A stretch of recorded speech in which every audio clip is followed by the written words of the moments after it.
मुख्यमंत्री जयराम ठाकुर ने महतपुर में 116 करोड़ रुपए की लागत से 45 विकासात्मक परियोजनाओं के उद्घाटन और शिलान्यास किए। इस अवसर पर मुख्यमंत्री जयराम ठाकुर का जिला ऊना में जोरदार स्वागत किया गया। इस समारोह में हजारों की संख्या में लोगों ने अपनी उपस्थिति दर्ज करवाई। सहकारी समितियां ग्रामीण क्षेत्रों की सामाजिक आर्थिक उत्थान के साथ साथ सरकार द्वारा चलाई जा रही सार्वजनिक वितरण योजना और वर्क और कृषि उपकरणों के वितरण के प्रभावी कार्यान्वयन में महत्वपूर्ण भूमिका निभा रही हैं। ये बात मुख्यमंत्री जयराम ठाकुर ने 68वें अखिल भारतीय सहकारिता सप्ताह अवसर पर ऊना विधानसभा क्षेत्र के महतपुर में आयोजित राज्य स्तरीय समारोह को संबोधित करते हुए कही। मुख्यमंत्री जयराम ठाकुर ने कहा कि ये प्रदेश के लिए गर्व की बात है कि वर्ष 1892 में ऊना के पंजावर गांव में भारत की पहली सहकारी समिति का गठन हुआ था। सचमुच में बड़ी गर्व की बात है कि जहां 1992 में इसकी शुरुआत हुई थी और ऊना जिला से हुई थी, वहां हम सहकारिता क्षेत्र में लगातार आगे बढ़ते हुए एक नहीं अनेकों चीजें करने में हम सफल हुए हैं। और दूसरे प्रांतों में अगर हम जिक्र करें, दूसरे कुछ एक प्रांतों में तो कोऑपरेटिव सेक्टर का काम बहुत ज्यादा है। और आज की इस तारीख में हम इस बात को महसूस कर रहे हैं कि जहां हमने शुरुआत की थी सहकारिता के इस आंदोलन की, सहकारिता के इस अभियान की, वहां जहां हिमाचल प्रदेश को पहुंचना चाहिए था, आज उस मुकाम पर नहीं है। इसलिए इस कॉन्सेप्ट को मुझे लगता है कि और आगे बढ़ाने की आवश्यकता है।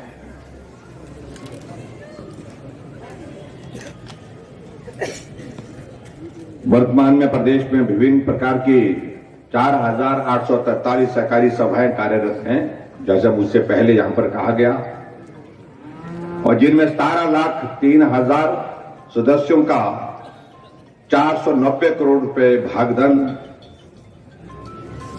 और 32,788 करोड़ रुपए अमानतों और 42,863.49 करोड़ रुपए कार्यशील पूंजी के रूप में जमा है। और हिमाचल जैसे छोटे से प्रदेश के लिए मैं समझता हूं, वैसे तो बहुत बड़ा है राशि के हिसाब से अगर हम देखें, लेकिन फिर भी इसे और करने की संभावना अभी तक कायम है। इसलिए हमको और आगे बढ़कर के काम करना है। और वर्तमान में जैसे मुझसे पहले भी इस बात को लेकर के कहा गया कि 2,605 ऋण सहकारी सभाएं हैं, जिनमें 2,132 प्राथमिक कृषि सहकारी सभाएं और 456 बचत व ऋण सहकारी सभाएं हैं। और इसके अलावा मैं ये भी कहना चाहूंगा, एक हमारा शिखरीय जिसको बोल सकते हैं राज्य सहकारी बैंक है, जिला केंद्रीय सहकारी बैंक, कृषि ग्रामीण बैंक, वो 5 शहरी सहकारी बैंक कार्यरत हैं। और इसके अलावा प्रदेश में 2,245 गैर ऋण सहकारी सभाएं भी कार्यरत है। मैं इन बातों के इसलिए मैं जिक्र कर रहा हूं, उस दृष्टि से मैं कह सकता हूं कि हिमाचल प्रदेश में भी ऐसा नहीं है कि सहकारिता सभाओं के माध्यम से हम काम करने में बिल्कुल ही चूक गए हैं। लेकिन फिर भी मैं इस बात से भी सहमत हूं कि बहुत ज्यादा अभी तक काम करने की गुंजाइश हिमाचल प्रदेश में है। मुख्यमंत्री ने कहा कि वैश्विक महामारी के समय में भी राज्य ने यह सुनिश्चित किया है कि विकास की गति निर्बाध चलती रहे। उन्होंने कहा कि पीजीआई का 450 करोड़ रुपए का सैटेलाइट केंद्र, इंडियन ऑयल का 550 करोड़ रुपए का डिपो, ऊना में 35 करोड़ रुपए की लागत से आधुनिक बस अड्डा, 20 करोड़ रुपए का मातृ शिशु अस्पताल ऊना आदि परियोजनाओं को क्षेत्र के लोगों को समर्पित किया। उन्होंने पिछली सरकार पर राज्य के लोगों को गुमराह करने का आरोप लगाया, जबकि दूसरी ओर वर्तमान राज्य सरकार प्रदेश और लोगों के कल्याण के लिए प्रतिबद्ध है। उन्होंने कहा कि हिमकेयर, सहारा योजना, शगुन योजना जैसी योजनाएं जरूरतमंद और पात्र लोगों के लिए वरदान साबित हुई हैं, लेकिन ये सब विपक्ष को उपलब्धि नहीं लगती, क्योंकि उनके लिए उपलब्धियां करोड़ों रुपए के घोटाले हैं। जयराम ठाकुर ने कहा कि प्रधानमंत्री नरेंद्र मोदी के हिमाचल प्रदेश के प्रति विशेष स्नेह से राज्य में विकास की गति को सुनिश्चित किया है। जहां गरीब है वहां हमारी सरकार उसकी मदद करने के लिए खड़ी रही है। और कोविड का इतना बड़ा संकट आने के बावजूद भी हमने काम को रुकने नहीं दिया, विकास को रुकने नहीं दिया। इस कोरोना के संकट में आना बंद, जाना बंद, मिलना बंद हो गया।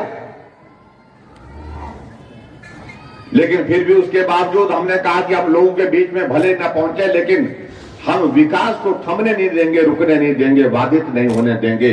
वर्चुअल माध्यम से भी हमने हिमाचल प्रदेश में, मैंने कोरोना के उस दौर में भी 42 विधानसभा क्षेत्र में 4,500 करोड़ रुपए के उद्घाटन और शिलान्यास किया।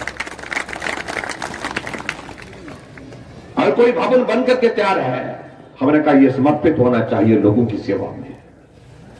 अगर पुल बनकर के तैयार है, सड़क बनकर के तैयार है, लोगों को आने जाने की सुविधा होगी, इसलिए हमने कहा उसको विलंब मत करिए, मेरे आने का इंतजार मत करिए, हम टेक्नोलॉजी के माध्यम से जुड़ करके इसका उद्घाटन और शिलान्यास की यहीं से घोषणा कर देते हैं।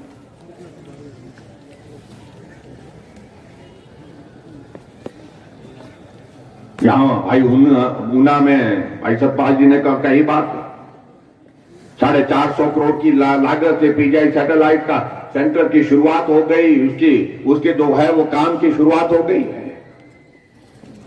4 दीवारी का काम जो है उसका शुरू हो चुका है। इंडियन ऑयल का सब डिपो यहां पर पेखूबेला में खोला 550 करोड़ रुपए की लागत से।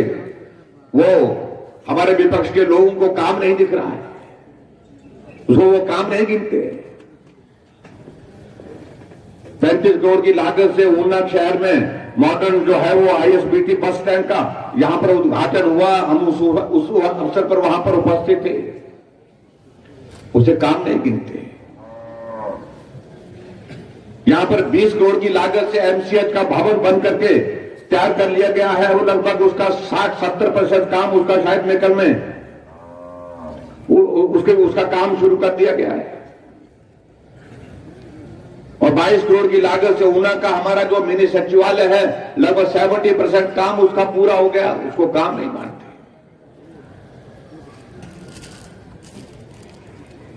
यहां पर व्यवसायिक पुनर्वास केंद्र बीआरसी का भवन का लगभग 50 करोड़ रुपए की लागत से उसका काम, निर्माण कार्य जो है उसका प्रगति पर है, उसको काम नहीं मानते।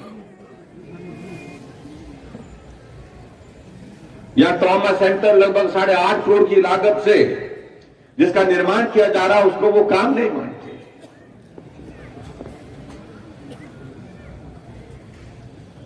बारह करोड़ से ऊना संतोषगढ़ की जो सड़क जो है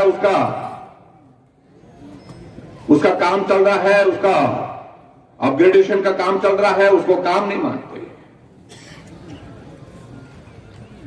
इसलिए मैं उन सारी बातों का जवाब नहीं देना चाहता,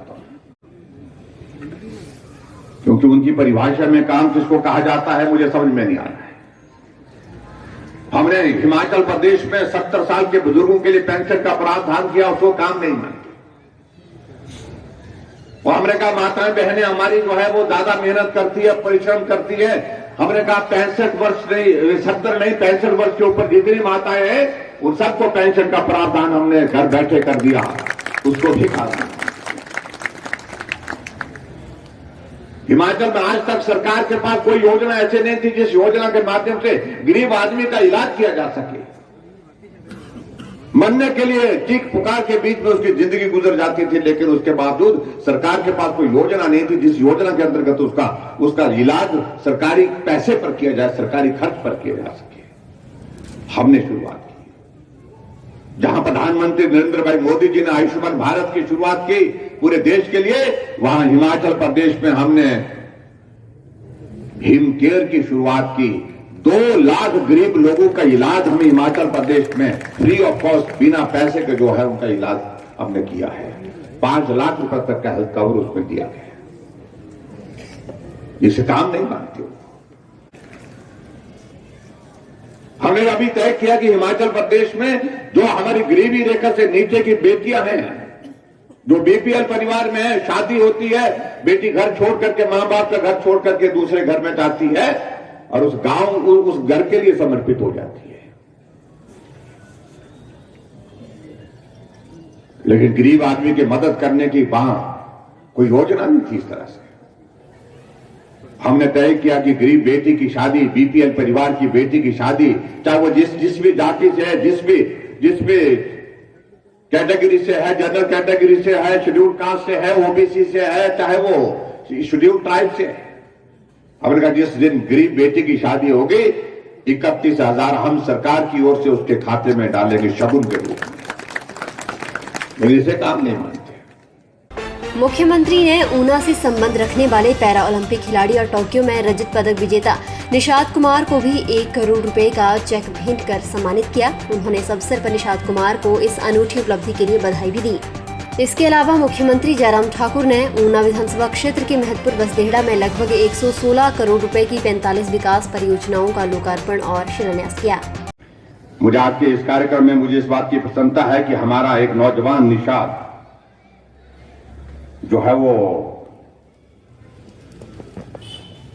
जिनको हमने आज सम्मानित किया, मैं उनको बहुत बहुत बधाई देता हूं। ऊना का नाम उनने रोशन किया है।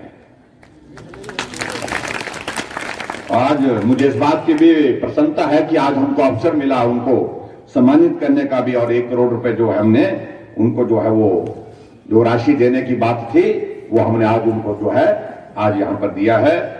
और उसके अतिरिक्त हम आने वाले समय में भी इस बात को सुनिश्चित करने की कोशिश करेंगे कि हिमाचल प्रदेश सरकार में भी कहीं ना कहीं किसी ने क्या उसमें क्या निकल सकता है, मैंने अधिकारी को कहा है कहां हम इनको नौकरी दे सकते हैं, उस बात को लेकर के भी हम आने वाले समय में काम करेंगे। ये भी मैं आपके बीच में कहना चाहता हूं। और मुझे कहा गया कि जोम का जो हमारा इंडोर स्टेडियम है उस स्टेडियम को के नाम के संदर्भ में बात कहा है, इसमें भी हम आगे बढ़कर के हम काम करेंगे। लेकिन मैं इतना मैं जरूर कहना चाहता हूं, हमारे लिए बहुत बड़ी प्रसन्नता का विषय है जब ऐसा नौजवान आगे बढ़कर के जब हिमाचल का नाम रोशन करने में कामयाब हुए। हम इनके साथ हैं और इनको हर तरह की मदद जो हम कर सकते हैं वो मदद करने के लिए निश्चित रूप से हम कोशिश करेंगे। भाई वीरेंद्र कंवर यहां पर कह रहे थे कि हमने 10 प्रोक्योरमेंट सेंटर जो है गंदम के लिए यहां पर खोले थे और उसके माध्यम से हमने कोशिश की है ठीक प्रकार से यहां पर प्रोक्योरमेंट हो सके, किसानों को उसका लाभ मिल सके। 1,31,000 कुंटल का इन्होंने कहा कि उसमें जो है प्रोक्योरमेंट हुई है। हमारा मानना यह कि जब तक किसान समृद्ध नहीं होगा, किसान मजबूत नहीं होगा, तब तक के लिए देश या प्रदेश मजबूत नहीं हो सकता है। और क्योंकि हिमाचल प्रदेश जो है वो 80% गांव में रहता है और गांव में हर आदमी जो रहता है वो छोटी बड़ी कृषि पर आधारित होता है, लेकिन कृषि करता है, इसलिए उसका समृद्ध होना बहुत आवश्यक है। अब की बार पहली बार हिमाचल प्रदेश में यह भी एक अवसर आया जहां हमने धान की प्रोक्योरमेंट के लिए भी 7 मंडियां खोली थी। और हिमाचल प्रदेश में मेरा मानना है कि शायद पहली बार मैंने पीयूष गोयल जी के साथ इस सारे मामले को जब उठाया था तो उन्होंने कहा कि हिमाचल प्रदेश में मुश्किल लग रहा है। हमने कहा करिए, हमको चाहिए 7 मंडियां हमने प्रोक्योरमेंट की जो है 7 मंडियां जो है हिमाचल प्रदेश में धान की खोली और उसमें बहुत सारे किसानों को लाभ हुआ, निश्चित रूप से लाभ हुआ, क्योंकि हमारे पड़ोसी राज्य जो है धान की हमारी उसकी जो है वो प्रोक्योरमेंट करने से रोक रहे थे हमको। और यही मैं आपके बीच में कहना चाहता हूं कि आगे बढ़कर के हम काम करते रहेंगे। ऊना में बताया गया कि ऊना का जो रामपुर है वहां पर 9.5 करोड़ की लागत से अगले साल तक बन जाएगा, लगता है मेरे को अगले साल तक हमारा वो बन करके जो तैयार हो जाएगा तो उससे बहुत बड़ी प्रोक्योरमेंट की दृष्टि से और सारे कृषि प्रोडक्ट्स को सारी चीजों के संचालन की दृष्टि से हमको बहुत बड़ी उसके माध्यम से मदद होगी। यहां 2-3 चीजों को लेकर के आज के इस कार्यक्रम में श्री सुरेश भारद्वाज जी ने अपनी बात कही है। एक तो सेक्शन 118 का जिक्र किया है कि जो हिमाचल प्रदेश की सभी ऐसी प्राथमिक कृषि सेवा सहकारी सभाओं जिनको सभी सदस्य कृषि हिमाचली कृषक हैं जो वो जमीन खरीदने व बेचने के संबंध में हिमाचल प्रदेश मुजारियत व भू सुधार अधिनियम 1972 की धारा 118 जो है वो उसके कारण जो है कठिनाई आ रही है। और मैं इस सारी चीज के लिए मैं इतना जरूर कहना चाहता हूं कि 118 की वजह से जो दिक्कत आ रही है उसमें नियमों में उचित प्रावधान करने की दिशा में हम आगे बढ़ेंगे और उसको कैसे हम सरल कर सकते हैं इस बाधा को, इसको हम सुनिश्चित करने की हम कोशिश करेंगे ताकि सहकारी सभाओं की खासतौर से जो कृषि से जुड़ करके काम करने वाली हैं तो उनको जो है इसका लाभ दे सकें। ये हम हिमाचल प्रदेश में प्रयत्न करने की कोशिश करेंगे। और दूसरी एक बात और भी कही गई, यहाँ पर जो पैक्स के सेवा नियमों के तहत कर्मचारी कल्याण कोष में कर्मचारियों को मिलने वाली सेवानिवृत्ति सहायता राशि को 10 वर्ष की सेवा पूर्ण करने के बाद जो है वो जिसको बढ़ाने की बात आई है। और उसमें पहले शायद मेकअप में कितना मिलता था, 50,000 मिलता था, और आज के इस अवसर पर मैं इसको बढ़ा करके जो है 1 लाख रुपए करने की यहां पर घोषणा करता हूं, ताकि हम जो है उन कर्मचारियों को और ज्यादा बेहतर ढंग से काम करने के लिए सुविधा दे सके, उनका हौसला बढ़े उस दृष्टि से। और इसी तरह से पैक्स के सेवा नियमों में संशोधन करके इन सभाओं में कार्यरत कर्मी जिन्होंने 5 वर्ष कार्यकाल पूरा किया है को बतौर अनुबंध लाने के लिए विभाग शीघ्र जो है वो दिशा निर्देश करने की दिशा में आगे बढ़ रहा है। और मैं उम्मीद करता हूं कि निश्चित रूप से जब ये हमारा कुछ औपचारिकताओं का उसमें दौर रहता है, वो औपचारिकताओं का दौर हमारा पूर्ण हो जाए तो निश्चित रूप से उसमें हम आगे बढ़ करके उसमें जब सफल होंगे तो इस लाभ को भी हम देने की कोशिश करेंगे। ये भी मैं आपके बीच में यहाँ करके आना चाहता हूँ। ऊना से न्यूज़ सुपर भारत के लिए राजन चब्बा की रिपोर्ट। और बड़ी खबरों के लिए बने रहे न्यूज़ सुपर भारत के साथ।